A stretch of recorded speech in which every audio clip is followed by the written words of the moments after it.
Merci Saint-Esprit, merci parce que tu as déjà beaucoup agi dans les cœurs ce matin. Et je veux te bénir. Aide-moi Seigneur à apporter ce que tu as mis sur mon cœur. Merci pour mes frères et sœurs parce que tu veux nous édifier dans ta parole, qu'elle soit vraiment une parole révélée Seigneur pour chacun de nous. Et je veux croire aussi que tu vas emmener un rafraîchissement dans ton Église. Et je veux vraiment aussi rendre nos pensées captives et obéissantes à Christ pour que nous puissions vraiment saisir ce que tu veux nous donner. Merci Seigneur, parce que c'est quand je suis faible que je suis forte. Et Seigneur, tu es là et tu m'aides dans ta grâce. Au nom de Jésus, Amen. Amen. Alors le message que le Seigneur a mis sur mon cœur ce matin, c'est de parler qu'est-ce que le corps de Christ. Et d'abord, on va lire dans la parole de Dieu ce que c'est le corps de Christ. 1 Corinthiens 12, du verset 12 à 27. Et je vais vous lire dans la version du Semeur. 1 Corinthiens 12, de 12 à 27. Le corps humain forme un tout, et pourtant il a beaucoup d'organes. Et tous ces organes, dans leur multiplicité, ne constituent qu'un seul corps. Il s'en va de même pour ceux qui sont unis à Christ. En effet, nous avons tous été baptisés dans un seul et même esprit pour former un seul corps, que nous soyons juifs ou non-juifs, esclaves ou hommes libres. C'est de ce seul et même esprit que nous avons tous reçu à boire. Dans une autre version, c'est marqué « abreuvé d'un seul esprit ». Un corps n'est pas composé d'un membre ou d'un organe unique, mais de plusieurs. Si le pied disait « puisque je ne suis pas une main, je ne fais pas partie du corps », n'en ferait-il pas partie pour autant? Et si l'oreille se mettait à dire « puisque je ne suis pas un œil, je ne fais pas partie du corps », cesserait-elle d'en faire partie pour autant? Si tout le corps était un œil, comment ce corps entendrait-il? Et si tout le corps se réduisait à une oreille, où serait l'odorat? Dieu a disposé chaque organe dans le corps, chacun dans sa particularité, comme il l'a trouvé bon. Car s'il n'y en avait en tout et pour tout qu'un seul organe, serait-ce un corps? En fait, les organes sont nombreux, mais ils forment ensemble un seul corps. C'est pourquoi l'œil ne saurait dire à la main « je n'ai pas besoin de toi », ni la tête aux pieds « je peux très bien me passer de vous ». Au contraire, les parties du corps qui nous paraissent insignifiantes sont particulièrement nécessaires. Celles que nous estimons le moins sont celles dont nous prenons le plus grand soin, et celles dont il n'est pas décent de parler, nous les traitons avec des égards particuliers dont les autres n'ont qu'un besoin. Dieu a disposé les différentes parties de notre corps de manière à ce qu'on honore davantage celles qui manquent naturellement d'honneur. Il voulait par là éviter toute division dans le corps et faire que chacun des membres ait le même souci des autres. Un membre souffre-t-il? Tous les autres souffrent avec lui. Un membre est-il à l'honneur? Tous les autres partagent sa joie. Or vous, vous êtes le corps de Christ, et chacun de vous, en particulier, en est un membre. Alors l'apôtre Paul aussi, ici, il utilise l'exemple du corps humain dans ce passage, parce que c'est quelque chose que nous, on connaît bien, qui nous est bien familier, parce que tout simplement, chacun de nous, on a un corps.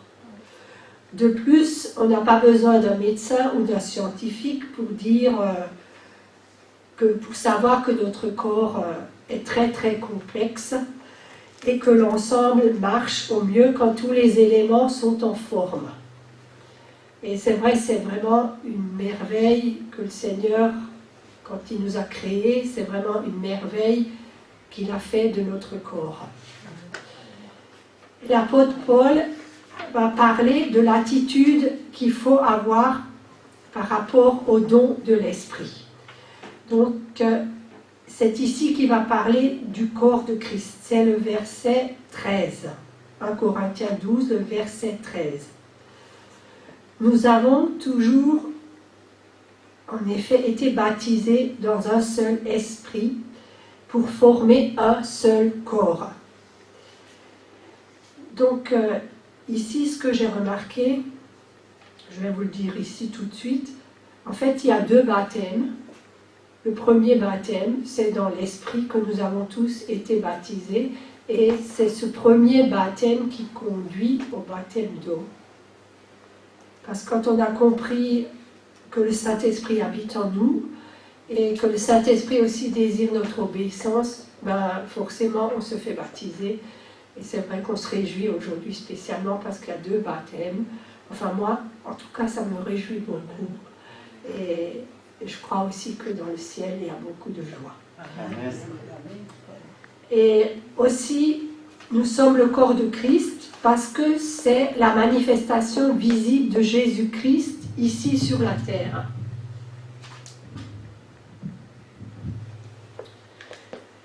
Et l'Église locale est un exemple de cette manifestation. Nous sommes le corps de Christ ici à Colmar. Est-ce que vous vous en rendez compte? Mais on est une toute petite partie, parce que dans le monde entier, on a des représentants de Jésus-Christ. Et ce corps de Christ n'est pas limité à un certain lieu, heureusement d'ailleurs. Et en ce moment, il y a des chrétiens qui se réunissent dans le monde entier pour célébrer le Seigneur et pour l'adorer. Et nous, on représente aussi Jésus-Christ, parce que ce monde a besoin vraiment du Seigneur. Et on se réjouit des choses qui se passent, comme Paul vous a partagé tout à l'heure. Et pour moi, le corps de Christ et l'Église avec un grand E, pas le bâtiment en lui-même, sont deux termes qu'on peut interchanger. En fait, le corps et l'Église, c'est le Seigneur, il nous demande un peu la même chose, qu'on fasse partie de son corps ou qu'on fasse partie de son Église, ça veut un peu dire la même chose. Donc ici, ce n'est qu'un lieu où le corps de Christ se rassemble pour partager sa foi, aussi pour qu'on apprenne à vivre ensemble comme partie du corps de Christ. Donc, quand est-ce que vous faites partie de ce corps? Ben, c'est simple, dès que vous vous repentez et que vous demandez à Jésus d'entrer dans votre vie, vous faites partie du corps de Christ. Chaque chrétien et chaque chrétienne qui est habité par l'Esprit Saint, à partir de ce moment-là, fait partie du corps de Christ. C'est ce que Paul veut dire quand il parle du baptême dans l'Esprit, donc au verset 13 que je vous ai partagé tout à l'heure. Il parle d'un baptême spirituel, le moment où l'Esprit Saint vient habiter en nous. Moi, ça fait bien longtemps, en 1981, le 20 août 81. Et c'est par ce baptême que nous faisons partie du corps. Et notre arrière-plan, notre passé, notre nationalité, notre couleur, tout ça, ça ne change rien à cet état. Donc, à la fin du verset, il y a aussi le mot « abreuver ». Et ce mot « abreuver » peut aussi être compris comme « inondé ». Inondé par l'eau du Saint-Esprit. On est abreuvé à la source du salut. Souvent, on chante des chants comme « boire à la source du salut » ou aussi il y a un chant qui existe « Quelqu'un a-t-il soif ?» Est-ce que ce matin, vous avez soif de l'Esprit de Dieu? Parce que ce n'est pas qu'il nous abreuve juste à notre conversion ou à notre nouvelle naissance, mais je crois qu'il veut continuellement nous abreuver à la source du salut, parce que le salut, ça représente la guérison aussi, ça représente tout ce que le Seigneur a fait pour nous, la libération. Et je crois que le Seigneur, il veut qu'on marche davantage avec son esprit, et qu'on abandonne vraiment les désirs de la chair. Et un corps, vous savez aussi que votre corps humain, c'est une unité indivisible On ne peut pas diviser, je ne peux pas me couper un bras et le bras il peut marcher tout seul ou à pied. Et donc, c'est aussi l'image du corps de Christ, c'est quelque chose qui doit être indivisible. Et même si l'ennemi veut venir nous titiller, on doit tenir ferme et s'attacher vraiment au Seigneur pour que ce corps il reste indivisible. De toute manière, on ne peut pas le diviser.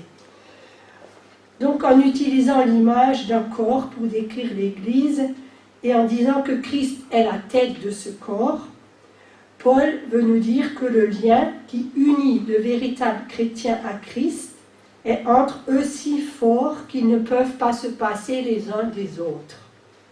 Et c'est vrai, on ne peut pas se passer les uns des autres. Moi, j'ai besoin de la famille de Dieu.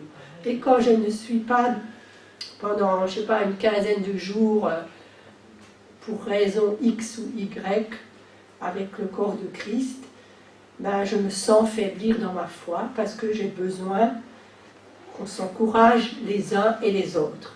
Et avant, Paul il a lu un verset qui dit « Veillons les uns sur les autres pour nous exciter à la charité et aux bonnes œuvres. » Donc le corps de Christ, c'est aussi ça, qu'on veille les uns sur les autres pour nous exciter à l'amour, parce que la charité c'est l'amour, et aux bonnes œuvres que Dieu a préparées d'avance pour chacun de nous. On peut aussi se réjouir parce qu'on peut se rassembler librement ici et on peut s'unir pour nous édifier les uns les autres. Et ce lien qui nous unit, ben, c'est l'amour de Christ pour nous, mais aussi l'amour que nous avons les uns pour les autres. Et ce qui est important pour chaque membre du corps de Christ, parce qu'on a tous une fonction, c'est qu'ils reçoivent et transmettent la vie de Jésus, la vie du Christ. Et pour ça, ben, c'est très important d'être attaché à la tête. Et qui c'est la tête? C'est le Seigneur. Donc vous savez comme moi que le seul élément qui circule dans votre corps et qui visite chaque membre et chaque cellule, c'est le sang. Et vous savez que dans le sang, il y a la vie. Amen. Et ça, c'est une image de notre corps, mais spirituellement, c'est pareil. Le sang de Christ coule en chacun de vous et il visite chaque membre. Et ce matin, on a participé à la Sainte Seine et ce sang qu'on a, enfin, un symbole du vin qui représente le sang de Jésus, ben, nous visite encore aujourd'hui et nous fait aller de l'avant. Sur le plan spirituel, cet élément qui circule dans tout le corps de Christ et qui visite chaque membre, chaque cellule du corps, c'est l'Esprit de Dieu, le Saint-Esprit. Et sans le Saint-Esprit, pas d'unité. Parce que je pense qu'on ne peut pas être unis si le Saint-Esprit, il n'agit pas en chacun de nous. Et si chacun dans notre cœur, on veut vraiment avancer avec le Seigneur, on peut lui demander, quand on n'a pas bien agi, on peut demander pardon au Seigneur et il nous pardonne. Mais sans le pardon de Christ, il est difficile de pardonner aux autres. Et on oublie souvent ça parce que le pardon, pour moi, c'est vraiment une puissance qui nous libère, nous, en premier, avant de libérer l'autre. Et donc, on va un petit peu réfléchir à qu'est-ce que notre place dans le corps de Christ. Alors, vous êtes tous différents, vous et moi, on est tous uniques. On sait que monique, ça veut dire unique. Et on a tous des capacités, on a tous des dons, ce qui fait la diversité dans l'Église. Parce que si on était tous pareils, si on était tous des clones, ça ne serait pas rigolo. Et je trouve qu'on ne pourrait pas fonctionner correctement. Mais nous faisons partie du même corps, l'Église. Et ce corps, il a besoin aussi de chacun de nous.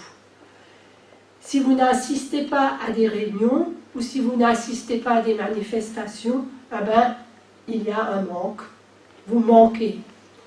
Et dernièrement, j'ai un peu vécu ce que je vais vous lire là. C'est comme dans une famille, si un fils ou une fille manque à une fête de famille, ben, il y a un manque. Voilà.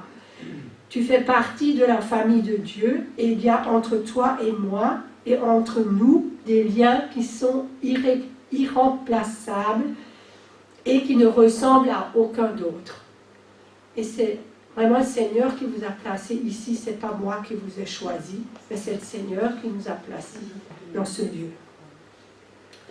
Et j'ai pensé à ça, c'est vrai qu'il y a un manque si un fils ou une fille de Christ qui manque dans l'église, comme dans une fête de famille, quand il y a un fils ou une fille, même si tu n'es pas parfait, eh ben, il y a un manque dans cette famille. Et c'est vrai aussi que chacun doit trouver sa place dans le corps de Christ. Pour certains, c'est plus facile que pour d'autres, mais soyons sensibles au Saint-Esprit et disponibles aussi pour le Seigneur. Et le Seigneur va vous placer où vous devez être. Et on a tous une place dans le corps de Christ, mais on a aussi tous une utilité dans le corps de Christ. On va lire pour ça le verset 19 dans 1 Corinthiens 12. Maintenant, Dieu a placé chacun des membres dans le corps comme il a voulu. Si tous étaient un seul membre, où serait le corps? Maintenant donc, il y a plusieurs membres et un seul corps. On ne peut pas être qu'un œil, on ne peut pas être qu'un pied, mais on est plusieurs et on forme le même corps. Dieu a mis en chacun et chacune dans sa propre position dans le corps du Christ. Il l'a fait pour que l'Église soit ce qu'il veut. Et comme il a prié avant Victor, on ne fait pas ce qu'on veut, parce que c'est Dieu qui nous dirige. Et il a aussi fait pour que l'Église fonctionne comme lui, il veut, et pas comme nous, on veut. Et bien sûr, il y a la liberté du Saint-Esprit. La liberté du Saint-Esprit, ça ne veut pas dire qu'on peut faire ce qu'on veut. Dieu vous a créé et vous n'êtes pas non plus le fruit du hasard. Il a mis en chacun de vous des dons qu'il a choisis lui-même et qu'il vous a accordés. Moi, je n'ai pas les mêmes dons que mon mari. Mon mari n'a pas les mêmes dons que moi. Donc, on va lire pour ça 1 Corinthiens 12, versets 7 à 11.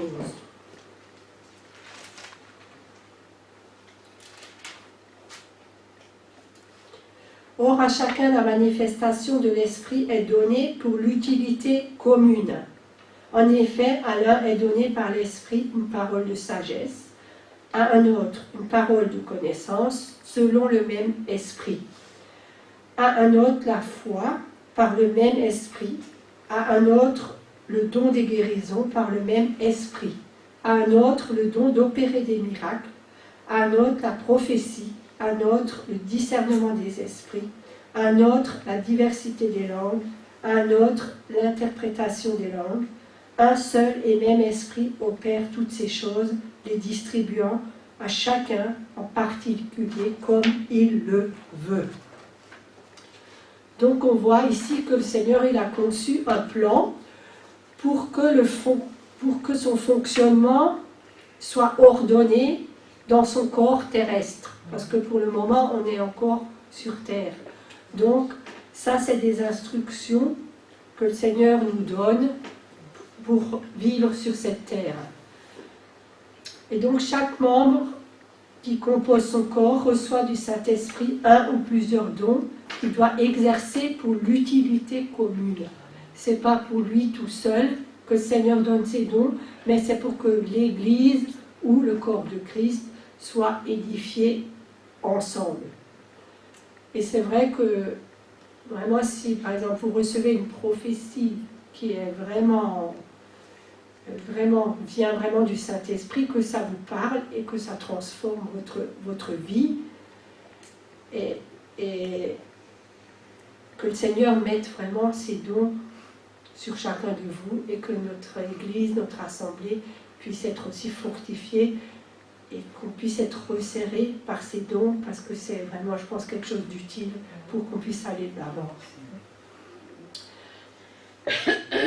Alors, les ministères, les services et dons qu'ont les membres les uns envers les autres renforcent chaque partie du corps et lui permettent de croître en force et en santé dans l'unité du Saint-Esprit. Et aussi le Saint-Esprit, je crois qu'il désire mettre à l'œuvre tous les membres afin que son corps il soit sain. Parce que je pense ici tout le monde a reçu des dons et le Seigneur il veut que ces dons soient exprimés. Si vous êtes là, ce n'est pas par hasard. Dieu il a besoin de vous pour remplir sa fonction dans cette assemblée ce matin. Et merci aussi pour tous ceux qui l'ont déjà rempli. Avez-vous déjà demandé à Dieu, comment veux-tu m'utiliser à la place où je suis maintenant? Avec les dons que tu m'as donnés, qu'est-ce que j'en fais des dons que tu m'as donnés? Comment est-ce que je peux être la meilleure partie possible du corps du Christ, ici, aujourd'hui?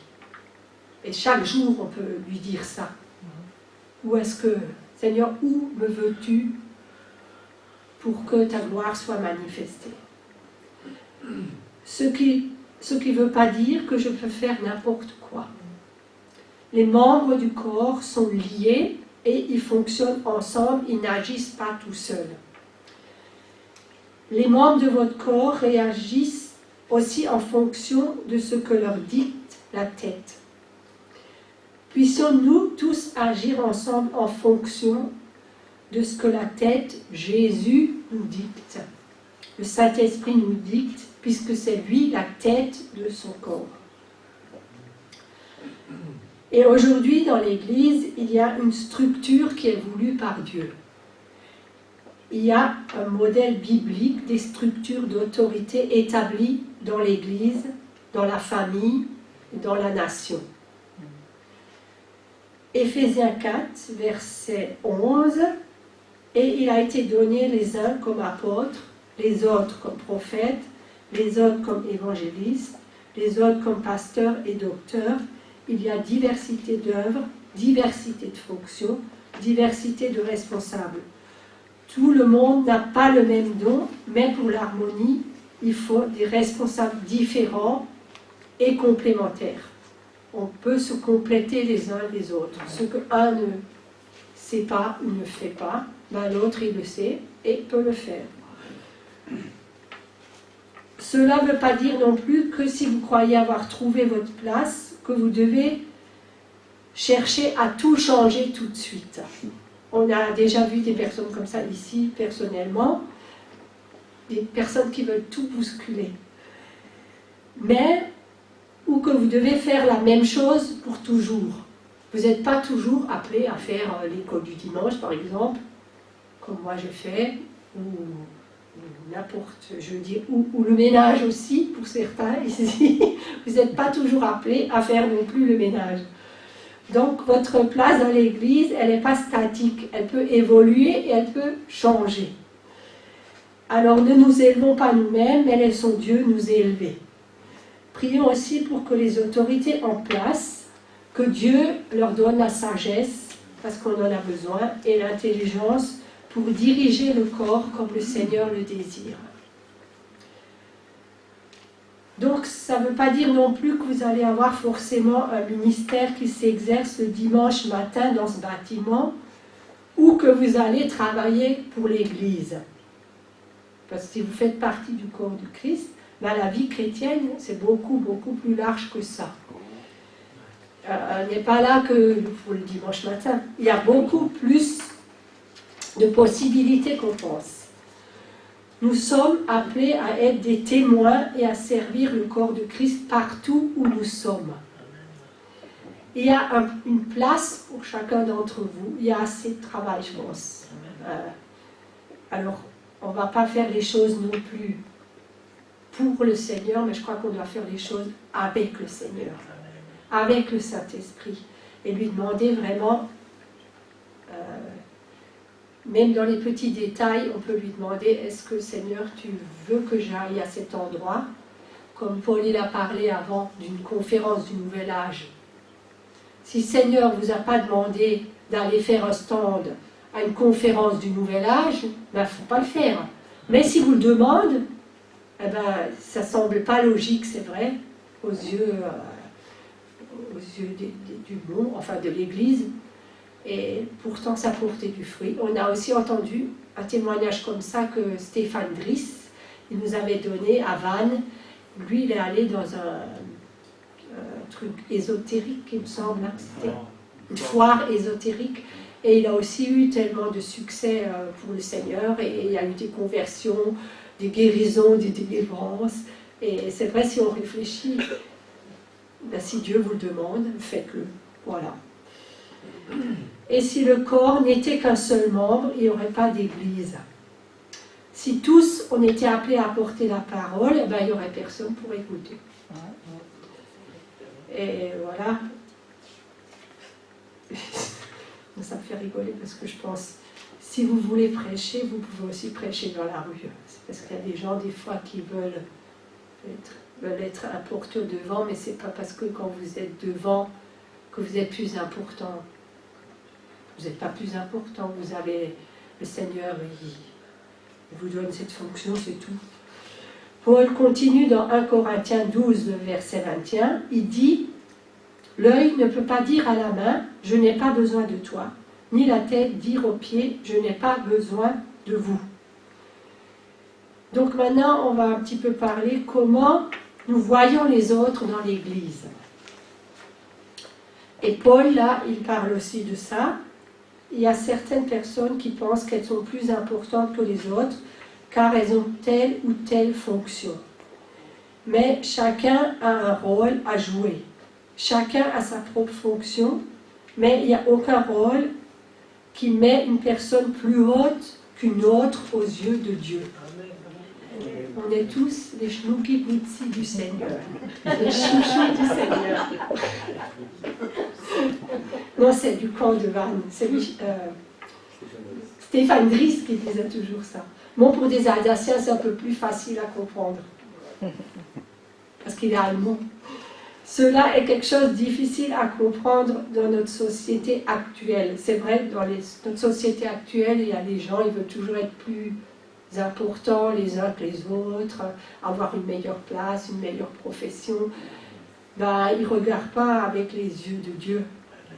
Ils regardent avec leurs yeux naturels, leurs yeux de la chair. Mais Dieu, il ne voit pas comme ça.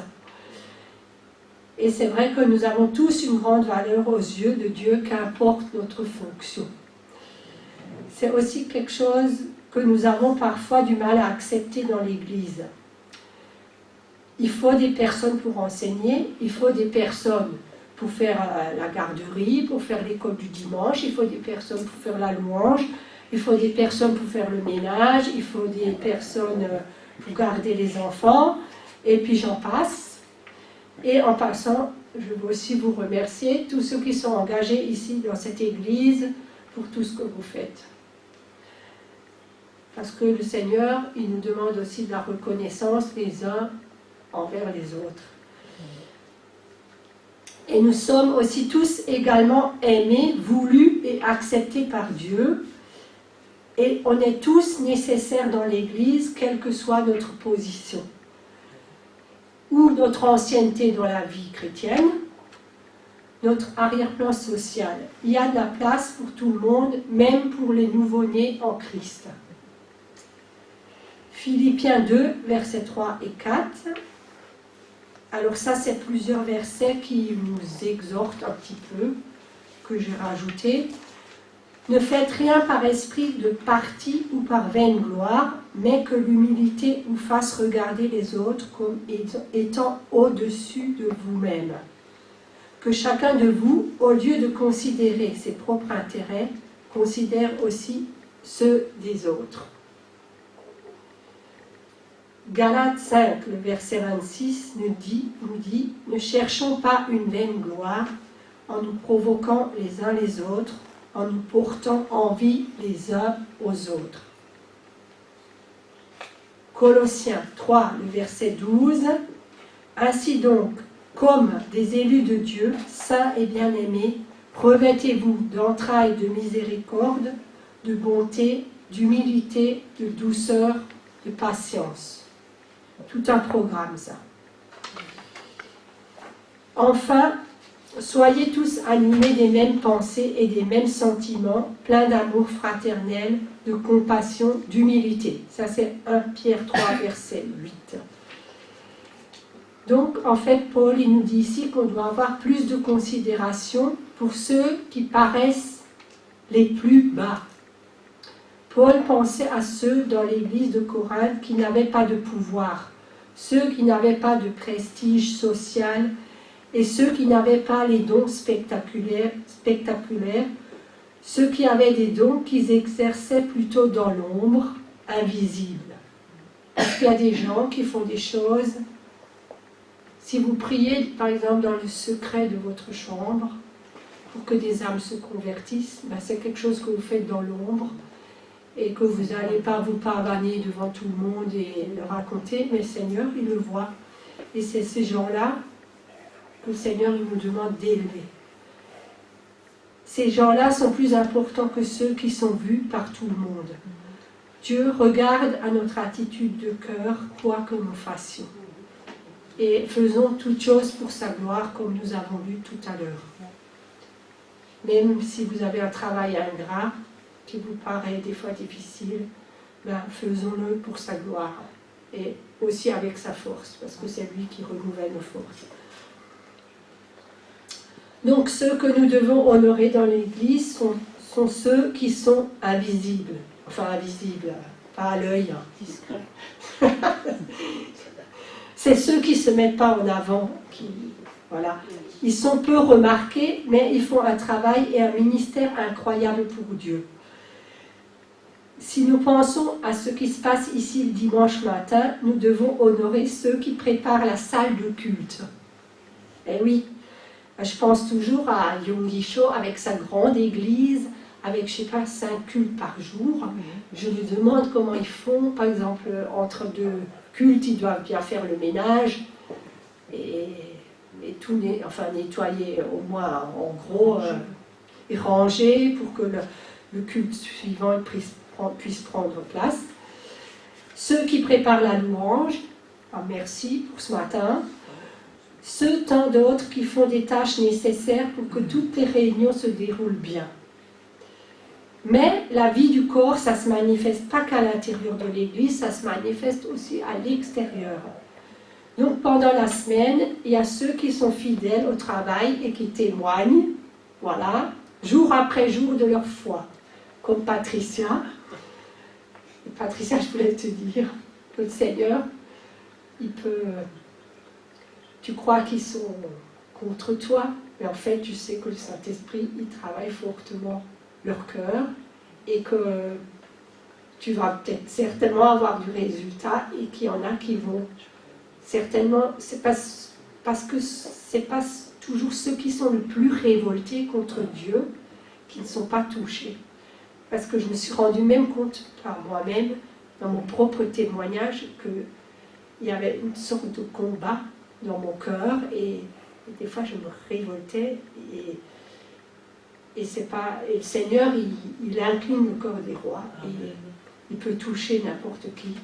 Il a bien touché Nicky Cruz et voilà. Alors c'était une petite parenthèse. Donc il y a ceux qui investissent aussi financièrement dans le royaume et c'est pas toujours les plus riches aussi, je voulais vous dire. Parce que vous avez vu dans l'histoire que Jésus raconte, la petite veuve qui apportait son offrande. Et puis il y a certainement des personnes que j'oublie, et sans ces personnes, l'Église n'est pas grand-chose. Et en conclusion, j'aimerais vous laisser sur votre cœur ces 2 versets. Colossiens 1, verset 18. Il est la tête du corps de l'Église, il est le commencement, le premier-né d'entre les morts, afin d'être en tout le premier. Alors vraiment, je veux vous encourager à toujours tourner vos regards vers la tête, vers le Seigneur, parce qu'en toute chose, il veut être le premier dans notre vie. Après, le deuxième verset, c'est Philippiens 2, 14 à 16. Faites toutes choses sans murmure ni hésitation, afin que vous soyez irréprochables et purs, des enfants de Dieu irrépréhensibles au milieu d'une génération perverse et corrompue, parmi laquelle vous brillez comme des flambeaux dans le monde, portant la parole de vie, et je pourrai me glorifier au jour du Christ de n'avoir pas couru en vain, ni travaillé en vain. C'est l'apôtre Paul qui parle ici. Donc, je vous encourage à faire toutes choses sans murmure ni hésitation, pour que vous brillez vraiment comme des flambeaux dans ce monde. Et c'est Christ, c'est lui qui est la tête du corps, c'est-à-dire c'est lui l'autorité aussi qui doit diriger votre vie. Et c'est aussi le Seigneur, ce matin j'ai réfléchi encore à mon message que j'avais préparé, et je crois aussi que l'unité à la tête et l'unité entre nous décuple nos forces, décuple la puissance du Saint-Esprit. Donc qu'il soit vraiment en tout le premier dans votre vie et qu'on puisse aussi se rendre disponible et ne pas perdre de vue la tête, afin que ce corps dont nous faisons partie brille comme un flambeau dans ce monde et que des âmes soient rajoutées à ce corps. C'est mon désir, mais je pense que c'est le vôtre aussi, et surtout, c'est le désir du Seigneur. Amen. Amen. Amen. Amen. Gloire à Dieu. Amen.